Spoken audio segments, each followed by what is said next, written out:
Welcome to the Tyler Werner Show, discussing all the latest in Philadelphia sports. NFL Week 1 is in the books, and the Philadelphia Eagles begin the season with a win against the Washington Redskins, division rivals. They snapped that 5-game losing streak, or whatever people wanted to keep holding against them in regards to how this game was going to pan out. And all in all, the Eagles took care of business. Jim Schwartz adjusted on the fly with Ronald Darby unfortunately going down and is going to miss a significant amount of time. With the defense getting to Kirk Cousins, forcing some mistakes and turnovers. And Carson Wentz looking pretty well with some great escapability.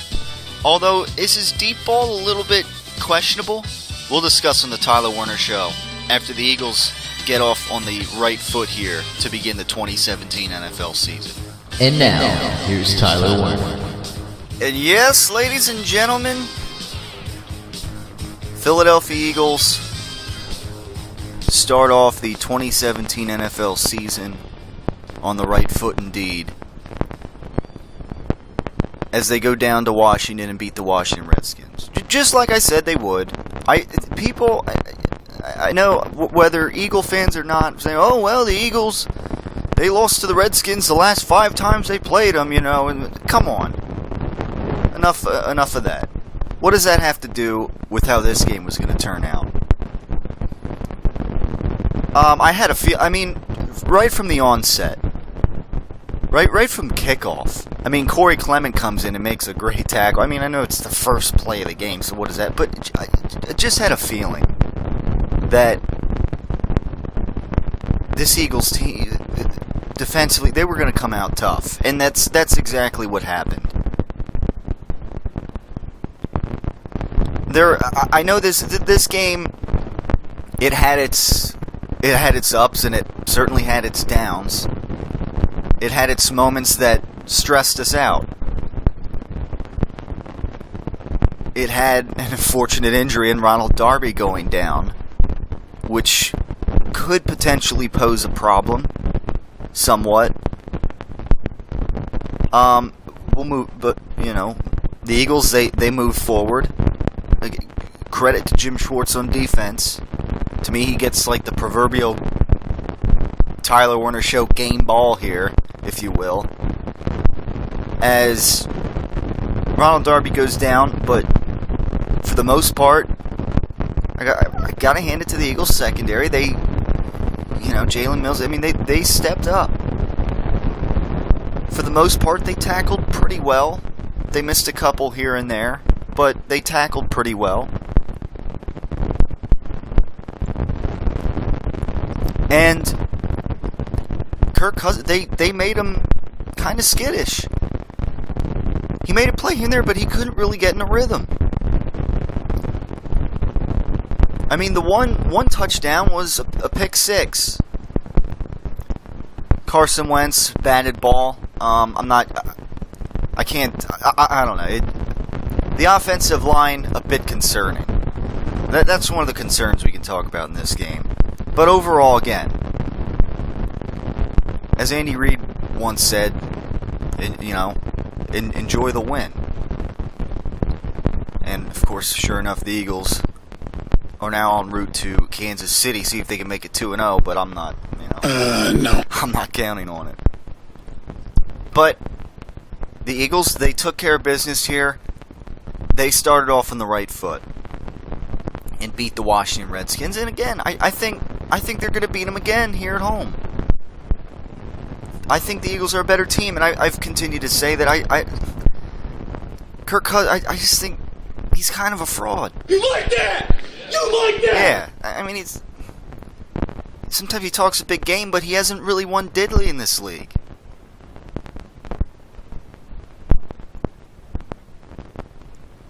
So, the Philadelphia Eagles, again, defensively, I was pretty impressed with how they did. I gotta hand it to Fletcher Cox. Now, I know it's the first game, but that's the kind of play that you should expect, that I expect out of, a franchise defensive lineman like him. That's what you want to see. Brandon Graham got in there. This Eagles front showed what they're about. They lived up to the hype in this game. They rose to the occasion. For the most part, they kept the Redskins in check. They snuffed the running game. Kirk Cousins, yeah, he had a couple good runs. But overall, they held him 64 yards on the ground.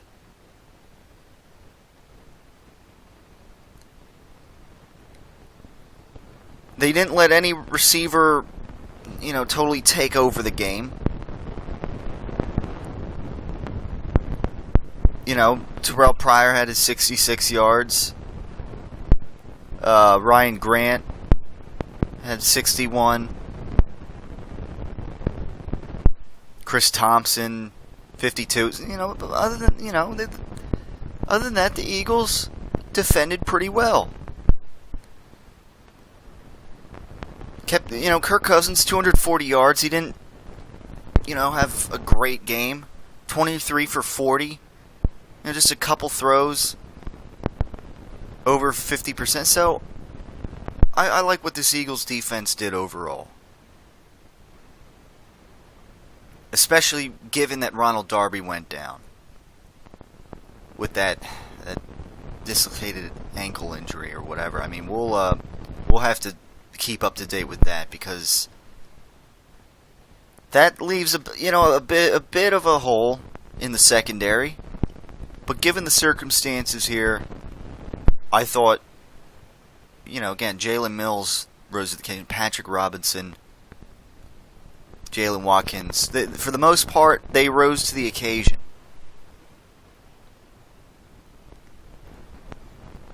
Timmy Jernigan with a sack, Fletcher Cox with a sack. Brandon Graham with 2 sacks. And when they weren't getting sacks, it seemed a lot of times they were creating pressure. They were wreaking havoc there in the trenches. And that's what you want to see. And again, Jim Schwartz is kind of the mind behind that. There were times where he would, he kind of knew that the secondary was maybe in a bit of a troublesome situation, and he sent the blitz. Yes! We're gonna pick yes, this, Jim! I love it, man! So again, a very well called game by Jim Schwartz.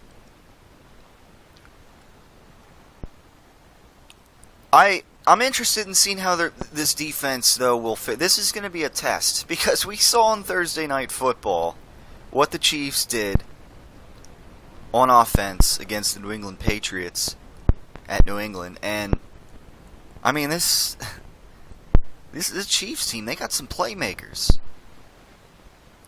I mean, Kareem Hunt out of the backfield, man. I think 244 all-purpose yards. I think 3 touchdowns between rushing and receiving. Tyreek Hill, of course, my fantasy flex guy last week. He had a great game. Needless to say about Travis Kelce, the tight end. They got some weapons. And it's going to be a tough game to win in Kansas City. We'll get to that later a little bit. But I'm just saying it's going to be an interesting test for this defense. I want to see how they fare against them, especially without Ronald Darby.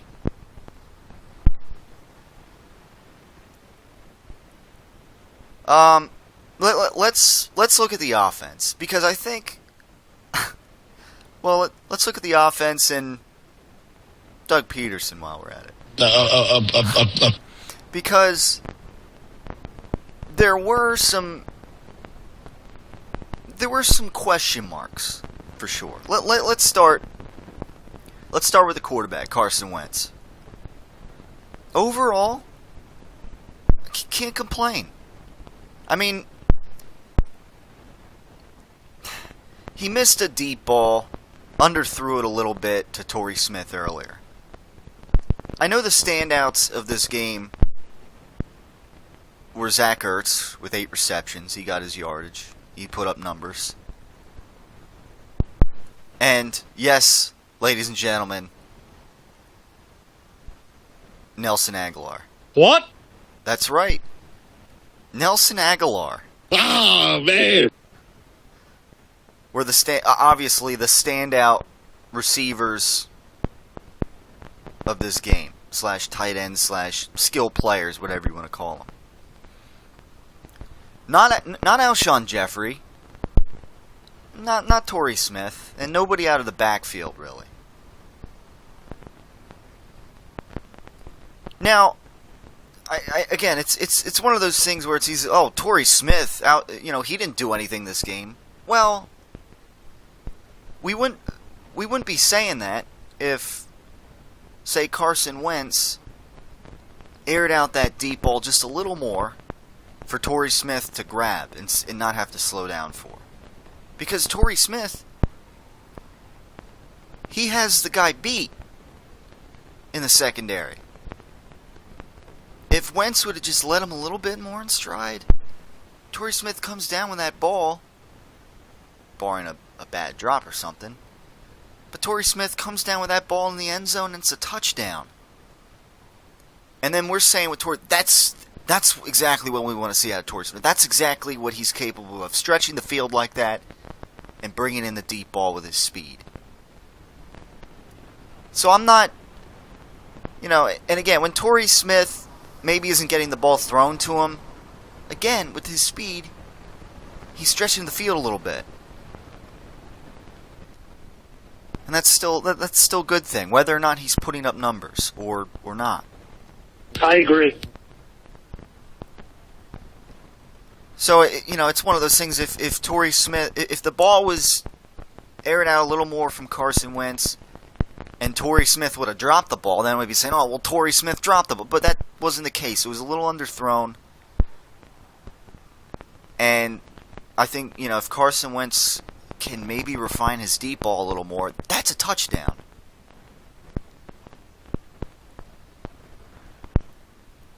But as far as Carson Wentz is concerned, again, his escapability, his ability to move through the pocket here, get out of trouble. There were a couple plays here where he made some Russell Wilson-like plays. Or maybe some early Donovan McNabb, for that matter. Number 5 will always love you. As long as we're talking about Eagles quarterbacks. That was great to see out of Carson Wentz. Because, Bradford, I wouldn't have made that play. Foles before that, I wouldn't have made that play.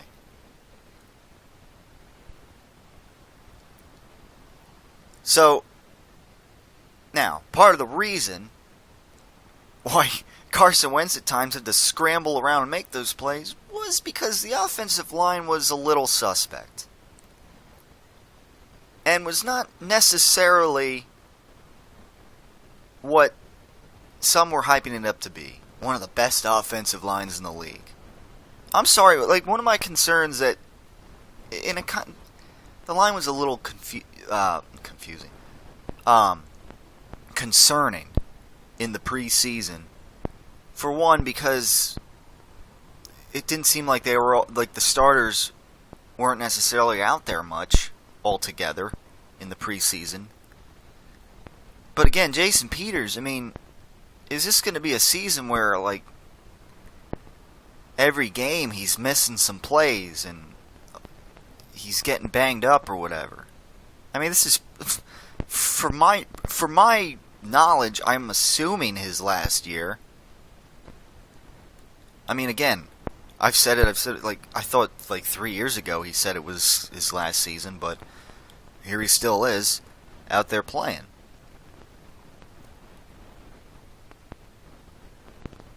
I don't know, little shaky out there with the offensive line. We'll see how they fare against the Kansas City Chiefs, but Carson Wentz, if he's going to have to scramble around like that to make plays all season, it could be a long season in some regards. Although, again, it's great to see Carson Wentz make those kinds of plays. I mean, the way he hit Nelson Aguilar, the way he got out of trouble on that play, on the move, extended the play, and made the throw, was just... It was insane to see. In a good way, of course. And Nelson Aguilar, that was a good way to start the season for him. And I'm going to keep loving on him. And Yes, Doug Peterson, maybe the loving on him from last year. Maybe it's starting to work for sure, because that was a good way to start the season for Nelson Aguilar. You know, not with bad drops or anything like that, like we knew of last year. Now, I remember, things could change. For those who are maybe like suddenly like, oh, I'm getting Nelson Aguilar on my fantasy team. I'm claiming him off waivers because, of course, nobody had him on his fantasy team, really. But one game, I liked what I saw out of Nelson Aguilar. That was good. A good game. That was the best game of his career. I think the stat was, we were saying last year, he never had more than 70-some yards in a career game or whatever in the NFL. I think that was, he had like one game or something that was 70-some yards, and that was it.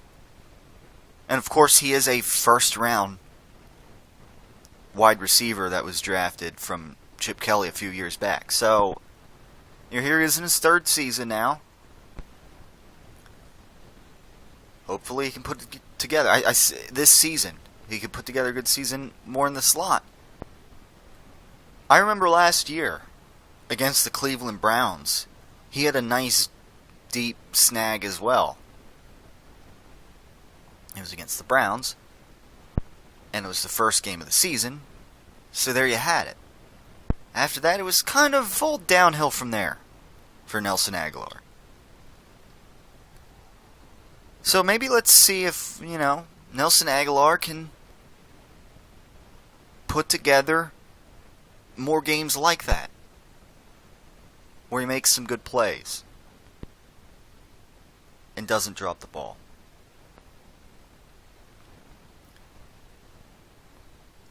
So Nelson Aguilar and obviously Zach Ertz. Zach Ertz is maybe Wentz's favorite target. I don't know. He's built that chemistry with him maybe last year, and certainly that showed in this game. We shall see how effective he is against the Chiefs. Because Alshon Jeffrey, he didn't...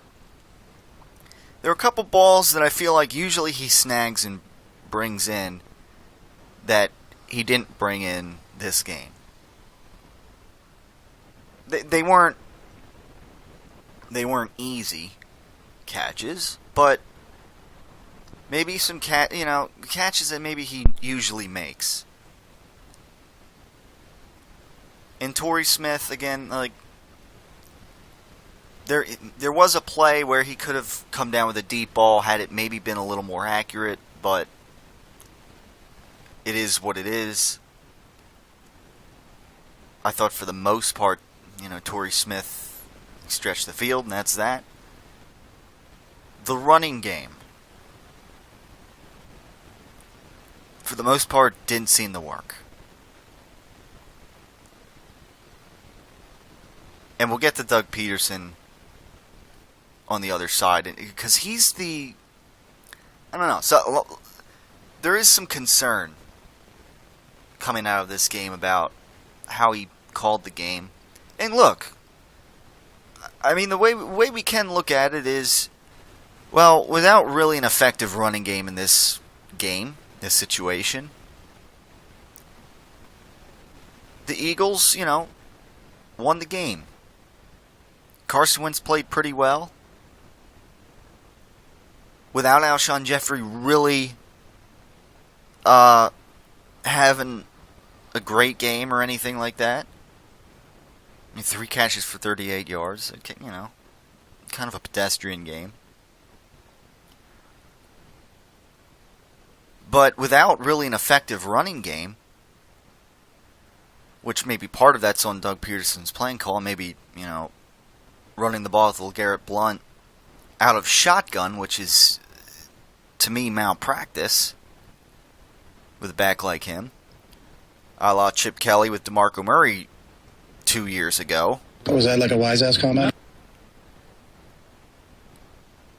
All in all, the Eagles, they did what they had to do to win the game. Some of that was because of the defense stepping up and making some plays, and maybe the Eagles getting the benefit of the doubt on a call. But then again, to me, things even out, because there were a couple calls on the Eagles that I, didn't think were good calls. And I think many of us can agree weren't great calls. Come on, that's terrible! But all in all, things added up, or evened up, as far as that goes. And the Eagles did what they had to do to win the game. Offensively, Carson Wentz, decent outing, 26 for 39, 307 yards, 2 touchdowns, and that interception that, it was a batted ball. Maybe if the offensive line didn't allow the Washington front four to get in his face, I don't know, maybe that could have ended a little differently there, rather than a pick six. And, of course, the backwards pass to Aguilar, that play wasn't a great play call, but it also wasn't a great throw, as I believe it was kind of behind Nelson Aguilar, and it ended up as a fumble that the Redskins recovered. But besides that, again, the Eagles on offense, Carson Wentz to Aguilar to Ertz, they did what they had to do for the most part. Darren Sproles, 5 catches for 43 yards. He still makes plays. And should maybe get the ball a little more, given that. Alright, so we're going to come back on the other side and discuss further some, Doug Peterson. And, of course, before that, we got to get to the top 5 thoughts I have around the NFL after Week 1 is in the books, and how things are shaping up thus far around the rest of the NFL. With that in mind, it is the Tyler Werner Show, discussing right here Week 1, a Philadelphia Eagles win. We'll be back right after this. The champion of game day catering is the official meatball of the Tyler Werner Show, Brady and Belichick's slow-cooked Italian meatballs. We prepare our balls over time, and that's the essence of the preparation. On top of that, another trademark of Brady and Belichick's slow-cooked Italian meatballs is Brady's signature rubbing process. When I pick balls out, to me, they're perfect. I don't want anyone touching the balls after that. I don't want anyone rubbing them. To me, those balls are perfect. What is a concern is the texture of the balls, and again, that's the point that Tom hit on hard. The champion of all game day catering dishes is Brady and Belichick's slow-cooked Italian meatballs, the official meatball of the Tyler Werner Show. Okay, Rocco, pretend I'm the girl that you want to ask out on a date. How about maybe you and I, maybe we go out together, get something to eat, I don't know, maybe laugh a little bit, who knows, I don't know, would you like to maybe, you want me to go out together? What do you think? Would you like to? You need to make more eye contact, and you sound way too nervous. You want to hear me say it? You want to break me down? All right, I'm afraid. For the first time in my life, I'm afraid. Having a tough time asking out ladies? You need to see Clubber Lang for a lesson. Hey, woman. I bet you stay up late every night dreaming you had a real man, don't you? I tell you what, bring your pretty little self over to my apartment tonight, and I'll show you a real man. Build confidence with the ladies like never before with Clubber Lang's dating services, the most highly recommended in all of the Delaware Valley. I am ranked number 1. 1! That means I'm the best.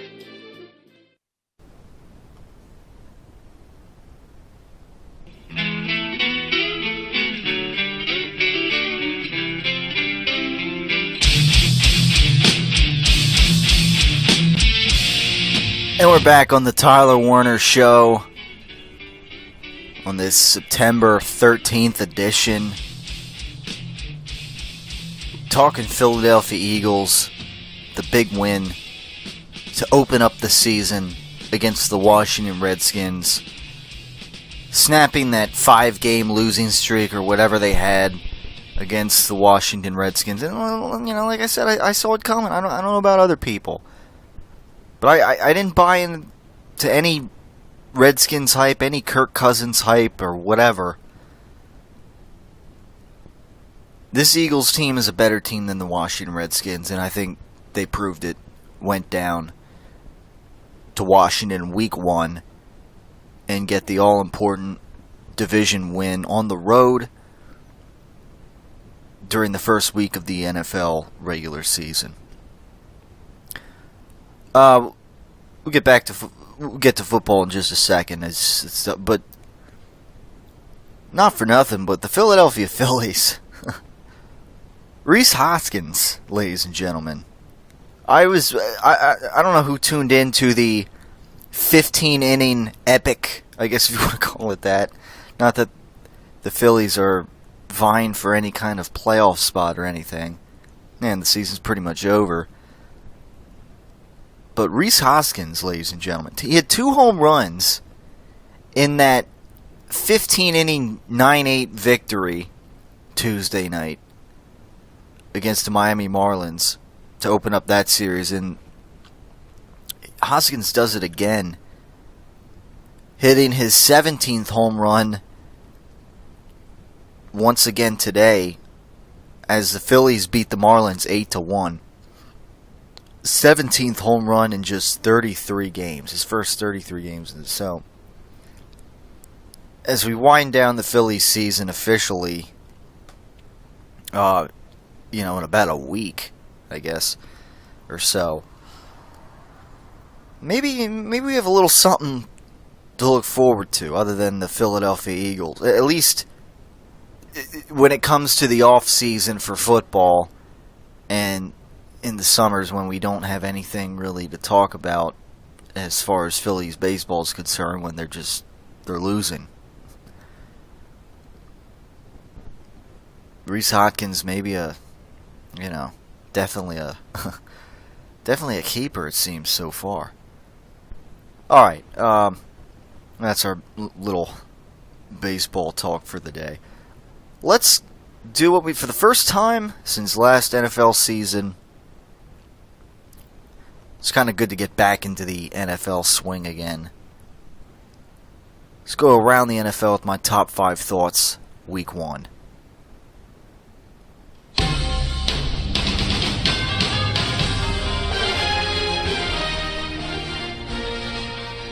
And to start things off here with top 5 thoughts around the NFL Week 1. We start with the St. Louis Rams, as they win Blowout of the Week award, if you will, against the Indianapolis Colts. Now, I know the Colts were without Andrew Luck, but I don't think that would have mattered. This Rams team destroyed the Colts 46-9. I know it's, maybe it's Week 1, but, perhaps are the Rams on the upward trajectory, perhaps. They got a great defense. And you would think offensively they wouldn't be a great team, but against the Colts they sure did in Week 1. Number 4, the Baltimore Ravens shut out the Cincinnati Bengals, division rivals, 20-0 in their own building, mind you. Talk about a good start to the season for the Baltimore Ravens. Shutting out the division rival Cincinnati Bengals in a situation where, hey, like the Eagles, you get an important Week 1 victory against a division rival in their own building. I don't see the Bengals having too good of a season. I don't see them really having a bounce back year or whatever, making the playoffs. Someone say, oh, they had a down year last year or whatever. All right. Number 3. The Green Bay Packers hold off the Seattle Seahawks, holding them to just 9 points. A defensive victory here for the Green Bay Packers. 17-9 at Lambeau Field. And this is a big one, ladies and gentlemen, because my prediction is that the Packers, the Seahawks, they were going to be two teams that might finish around 12-4. Definitely see the Packers finishing 12-4. And having said that, the Packers winning this game, these two teams have the same record. Packers get the edge. I think this game might be a preview, perhaps, of an NFC Championship game. I could be wrong. Maybe the Falcons could be in that mix. Maybe the Panthers. Who knows? Maybe your Philadelphia Eagles, but no, it's I think it's going a little too far. Maybe the Cowboys. Who knows? And speaking of the Dallas Cowboys, that brings me to number 2. As the Dallas Cowboys, ladies and gentlemen, shut down the New York Football Giants, if you will, who didn't really live up too well to the name of football, as the Cowboys shut them down 19-3. And here you go. A big division victory, convincing, where the Cowboys' defense looks good. I mean, Eli Manning didn't even get the ball at midfield in the entire first half. That offense, they stalled. Usually it's the Cowboys' offense that we'd be here talking about and lauding. That Ezekiel Elliott didn't, do his damage on the ground. But it was the defense and the way they handled the Giants. I know the Giants, they don't have Odell Beckham Jr. out there. I got it. But still, the Giants, they have no running game. And they seem to have no offensive line. And sure enough, it was Eli Manning face galore out there. Maybe we could be seeing a lot of that Week 3 when the Eagles play the New York Giants, perhaps. Maybe the Giants, they're not... maybe they're not as good. I mean, it's Week 1. Who knows? But I was very underwhelmed by that performance out of the Giants. Gotta say. Last, but certainly not least, number 1 thought around the NFL. Week 1 edition. It's gotta be the Kansas City Chiefs. Andy Reid working some magic without question. Let's go have a ham sandwich. The Kansas City Chiefs rally late at Gillette Stadium to defeat the defending Super Bowl champions, New England Patriots, convincingly, 42-27, to kick off the NFL season on Thursday Night Football. Now, I know. Look, this is Week 1. All right, let it be known it's Week 1. If you want to crown them, then crown their ass. But still, nevertheless, this was a very impressive victory out of the Kansas City Chiefs. The Patriots, it seemed like for the most part, most of the game, they had the game in their control. They were leading pretty much throughout the game, although, Brady didn't have such a great game. He was 16 for 36. Not a very Brady-like game. Mike Gillislee, however, three touchdowns. That was something else. Tommy didn't deflate those balls. And But other than that, I mean, Danny Amendola had 6 receptions for 100 yards. Brandon Cooks, 3 receptions for 8, showing, I mean, just watching the game, too, he showed, he showed me why he's quite a weapon that the Patriots got. But at the end of the day, it was the Chiefs that really looked like they had the playmakers. Alex Smith, 28 for 35. That's very good. 368, 4 touchdowns. Kareem Hunt. Welcome, NFL Kareem Hunt. 17 carries for 148 yards. A touchdown on the ground. 5 receptions for 98 yards.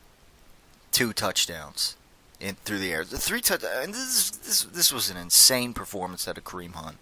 Tyreek Hill, 7 receptions for 133 yards and a touchdown. And this sets up beautifully because this will be the Eagles' opponent coming up this Sunday afternoon. And it's looking like the Eagles have their work cut out for them. Uh-oh. On defense. Now, one thing I will say, that Eric Berry went down in that game, and for those who watch, of course, and perhaps, I'm hoping this maybe opens things up a little more with Alshon Jeffrey and Torrey Smith, obviously being a deep threat guy, go route kind of guy, and this could be a bit of a high-scoring game. I mean, look, Tom Brady, the Patriots, they didn't fare too well in the long run. I mean, they were moving the ball. I mean, Tom Brady's completions were pretty big yardage-wise. I mean, again, Brandon Cooks, 3 for 88 yards. There you have it. So let's, and for those, I know it was week 1. I think the Kansas City Chiefs are going to be a great team this year. They showed me they might be the team that wins that division. Over the, and they obviously they did last year, but they might do it again this year, and maybe who knows? They might. That was a big win because, again, if they're tied with the Patriots record-wise at the end of the year, that's, and they're vying for home field advantage, Chiefs get it. So I could see the Chiefs being a 12-win team yet again there this year. Now, whether or not they take the next step and go through the New England Patriots in the playoffs, or what, remains to be seen. Because for those who are I guess maybe are poking fun at the Patriots, how they lost this game. I know people were poking fun at the Patriots. Well, look, there's the stat out there if you haven't heard. In the Brady and Belichick era, when they've lost the season opener game, or season opening game, I should say. I think it was 2001, 2004, maybe it was 2003, in 2014. The 3 years previously when they did that, they went on to win the Super Bowl. So. Well, as you know, I'm not on Snapface and all that. So, just to put that in perspective, doesn't mean they're guaranteed to win the Super Bowl again this year, but great teams in this league figure it out. They could look bad week 1, but they could still very well come back and deliver as the season goes on. I mean, again, 2 years ago, they lost to the Chiefs. They were 1-2. People thought Brady was done. Oh, he might start the 2014 season. This was. Well, he must start, maybe You know, you think maybe it's time to put Jimmy Garoppolo in. You think Tom Brady, you know. And sure enough, that's when the "We're on to Cincinnati" chant came from, or chant, line came from. And sure enough, the Patriots went on to win the Super Bowl that year. So, before we poke too much fun at them, you know, just a reminder. Having said all that, though, this game is a tough test for the Philadelphia Eagles coming up. And we're gonna hit another break in a second here, and we'll come back and maybe address the whole Doug Peterson thing, because it's kind of become a thing with some play calling. Look, the team won the game. I know Jim Schwartz looked like the real mastermind here with the way the defense played. And you know, Carson Wentz out there making the plays he made, ad-libbing rather well.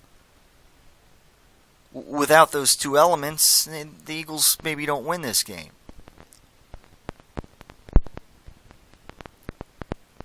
The question that kind of rings my head, in a sense, is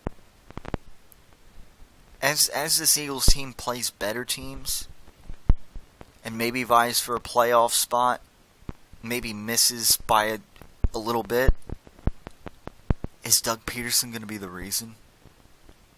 Do we fear that Doug Peterson is maybe holding this team back in a sense? We'll discuss a little more on the other side. Because there's different sides of the story, if you will. It's the Tyler Werner Show. We'll be right back after this. Stay tuned for more. I'll have some skirt steak, some brisket, little piece of that New York steak, a couple of them steak fingers, and a burger. You've known for a long time that you were going to have to get real about fat or stay real fat. It didn't get that way by accident or by some outsider's doing. Put some macaroni and cheese on there, too. Is there any chicken fried steak left? Your weight just keeps creeping up or maybe even shooting sky high. 3 slices of pecan pie and 2 cups of coffee. You have a decision to make. You know it, and so do I. Yes, all right. You need prescription diet pills or other diet aids to lose weight. What is it about good sex that makes me have to crap? Guess it's all that pumping. Pump and dump. Pump and dump. Never stop the pumping. Always keep her satisfied. Pump and dump. Who really jarred something loose, Tiger?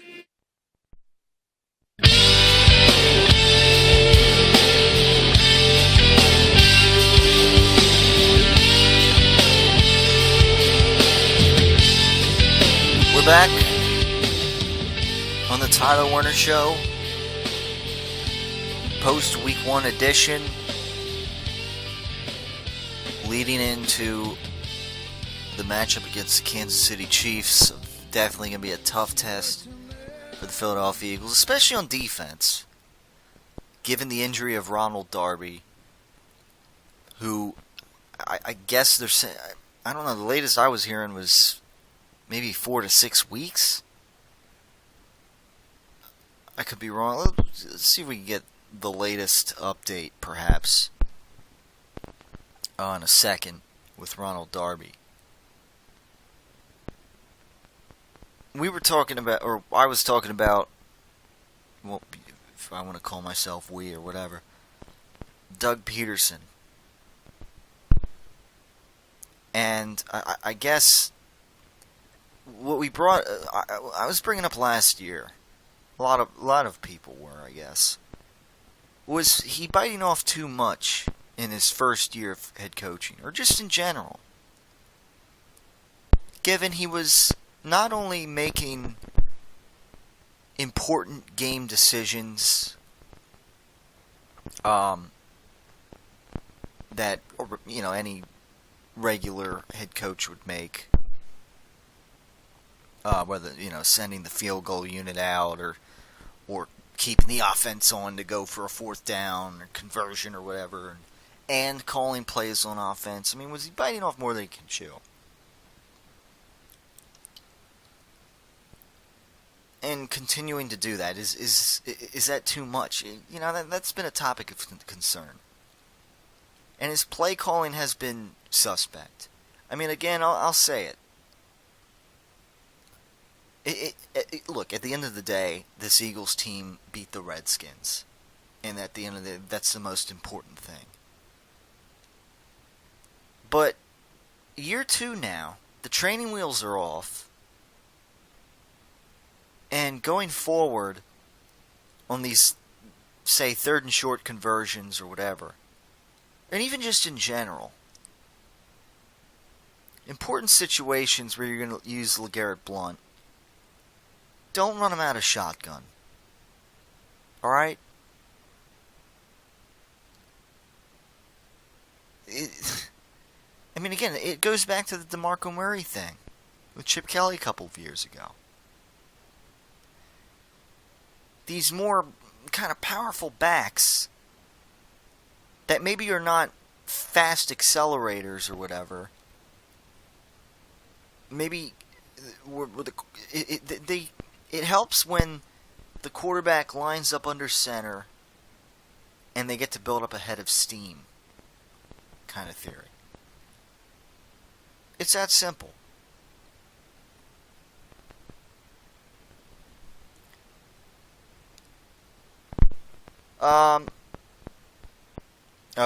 Ronald Darby update here on his intro before I get more into it. Let's see. Darby says it shouldn't take that long to get back in shape. Let's see what it says. Doesn't have to get surgery. I should be okay. Instead, Darby will now be sidelined for at least a month and maybe more. The good news, however, is he says he expects to return to the field the same player he was when he left it.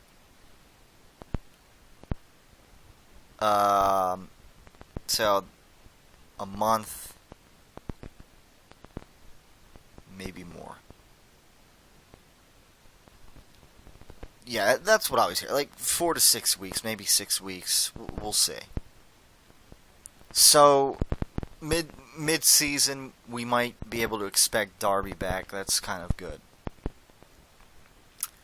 Whether or not that affects how much maybe that's going to affect this game against the Chiefs, it's going to be a tough game.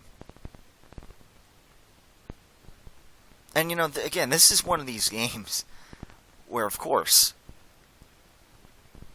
Doug Peterson and Andy, against his protege, Andy Reid, going head-to-head here. Can the student, if you will, outfox the teacher? No. Maybe Andy Reid has something to say about that, but this might be one of these games where Doug Peterson. This could be a shootout. Who knows?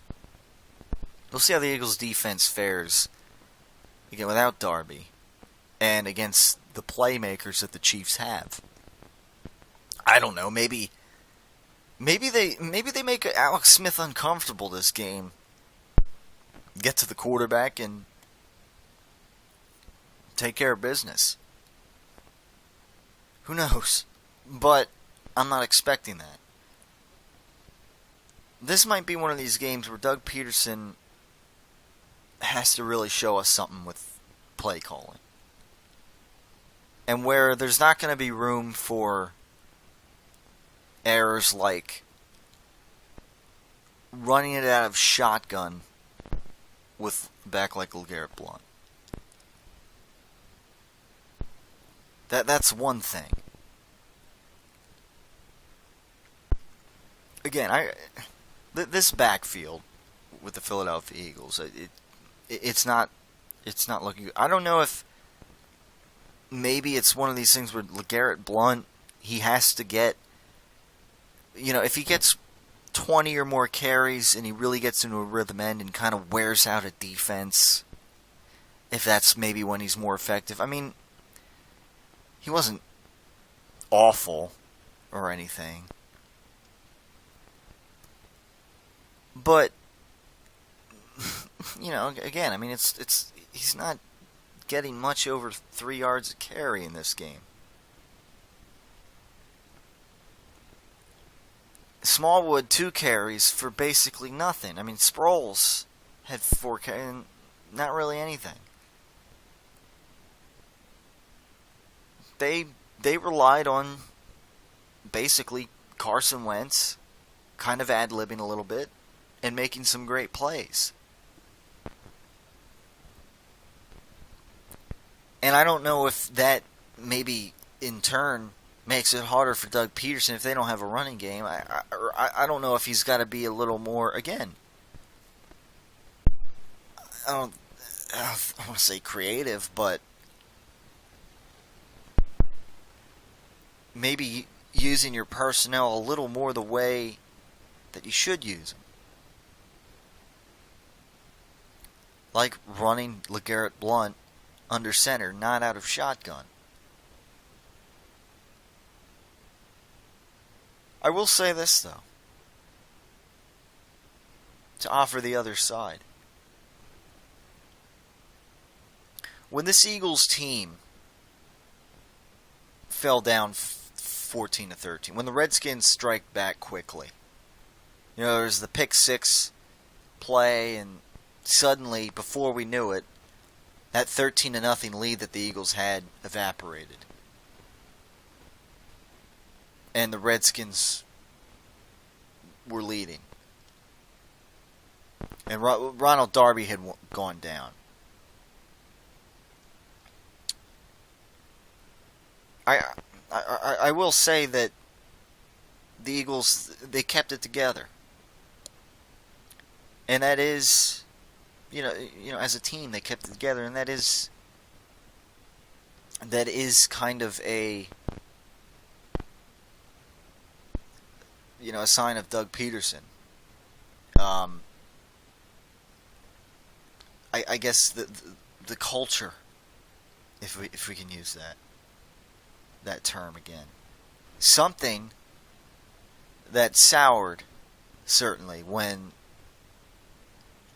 Chip Kelly was on his way out of here, and that last season especially.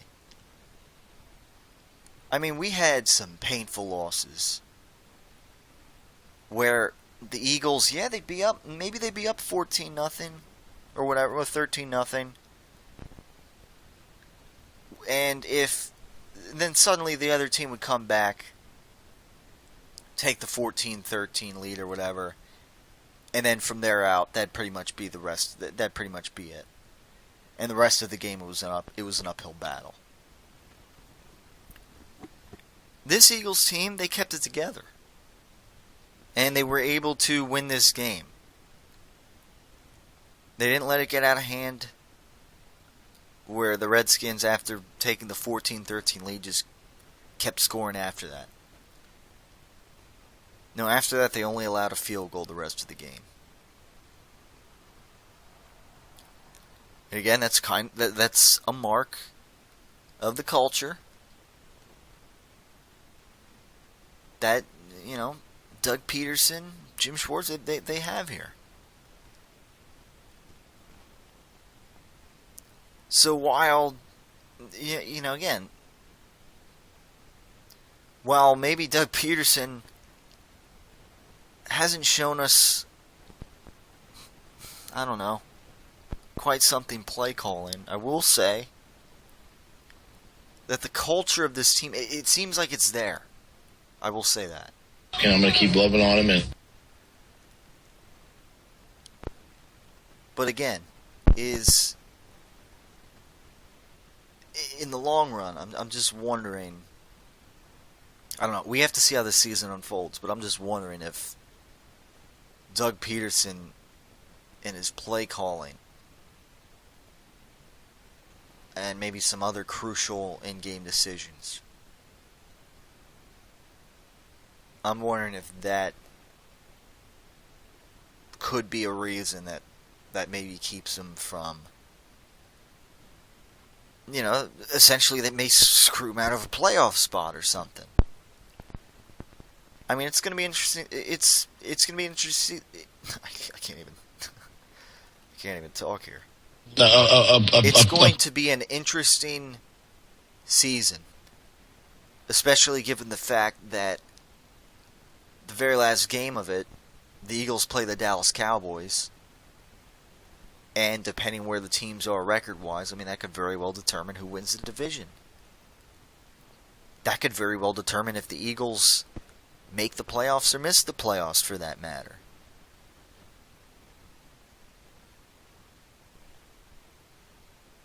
And I know I haven't said this Eagles team must make the playoffs this year. I just think they should take that step forward, finish 9, and that's kind of what I've been saying. But hopefully this is a year where Doug Peterson can evolve a little bit. We want to see him show us a little more something as the head coach, who also calls the offensive plays. This should be the growth year here. Just like with Carson Wentz, it was second year. See second year growth out of him. Same thing with Doug Peterson. That he's learned from mistakes he made last year, and that he's going to be a more formidable head coach this year and going forward.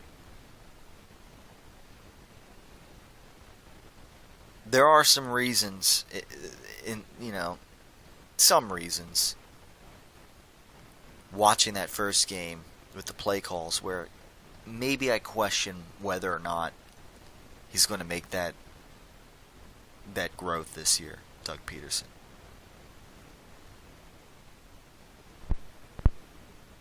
I don't know. We should see how. We'll see. I'll be very impressed if this Eagles team pulls off a win against the Kansas City Chiefs, but I'm not expecting it.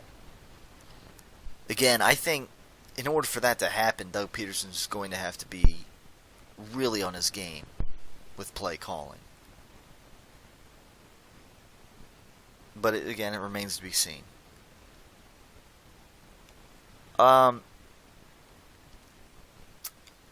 I have the Eagles losing to the Chiefs this week, and again, that's fine.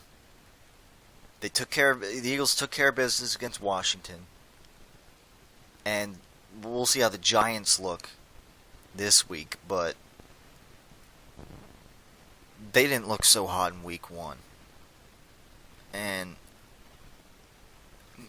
I wasn't expecting them maybe to go down to Dallas week 1. I can understand them losing, but just the way that they were held to 3 points and were seemingly abysmal.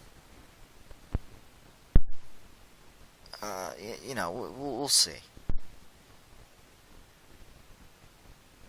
It makes me feel like the Eagles lose to this Chiefs team, who also had 3 days extra rest, given they played Thursday night football.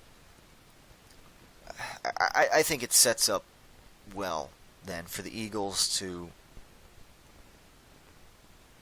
then, bring it back home and beat the New York Giants.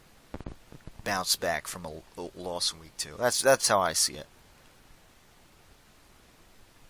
So I'm looking forward to this game. This is going to be a great test for the defense. I want to see how this defense fares against this Kareem Hunt, who had a field day against the Patriots, and against Tyreek Hill, how the Eagles contain him and Travis Kelce. They got some weapons, that's for sure. And I want to see. I'm just seeing again how this front four what does Jim Schwartz dial up, with blitzes and whatnot. Yes! We're gonna pick yes, this, Jim! I love it, man! We'll see. It should be a good game. We'll talk about it right here in the Tyler Werner Show next week. And we'll talk about other NFL football because the season is back. And I'm sure we'll have some other great games to talk about, as we normally do here on the Tyler Werner Show, week by week in the NFL. Football is back, and it's darn good to be saying that. I agree. As week 2 is upon us. Stay tuned for next week's edition of the Tyler Werner Show. Everybody have a great week and go Eagles.